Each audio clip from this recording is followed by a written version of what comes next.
presented by Aishwarya Music Mathli. बोला बोला बीड़ा वाली मैया की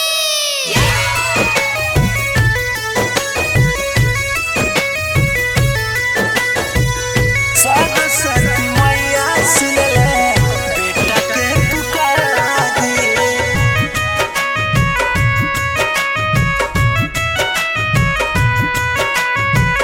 सरस्वती मैया सुन ले बेटा के पुकार दिए।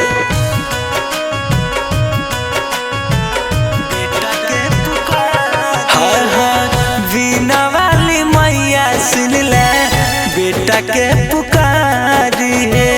वीणा वाली मैया सुन ले बेटा के पुकारी है। होई जैत सपना पूरा गइबा गुन हजार है। होई जैत सपना पूरा गइबा गुन हजार है। सरस्वती मैया सुन ले बेटा के पुकारी है। वीणा वाली मैया सुन ले बेटा के पुकार है। बोला बोला बीड़ा वाली मैया की सरस्वती मैया सुन ले बेटा के पुकार है। Music by Shashi Bhushan Snake. Saraswati मैया सुन ले बेटा के पुकार है। ज्ञान के देवी छाओ सरस्वती मैया पारी लगाब हमार डूबल नैया। हे मैया हो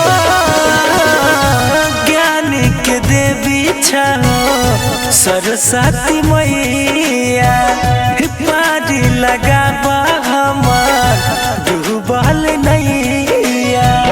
दोनों हाथ जोड़े करई छिया गोहार है। दोनों हाथ जोड़े करई छिया गोहार है। वीणा वाली मैया सुन ले हमर पुकार है। वीणा वाली मैया सुन ले बेटा के पुकार है। बोला बोला बीड़ा वाली मैया की सरस्वती मैया सुन ले बेटा के पुकार है। Music by Shashi Bhushan Snake. Saraswati मैया सुन ले बेटा के पुकार है। एक बार दर्शन दे दे हंसवा सवारी है। माइकल मोहनो के कद बेरा पारी है। हे मैया हो एक बार दर्शन दे दे हंसवा सवारी है। माइकल मोहनो के कद बेरा पारी है। तोरे गुण गाइबा तने दे दे अधिकार है। तोरे गुण गाइबा तने दे दे अधिकार है।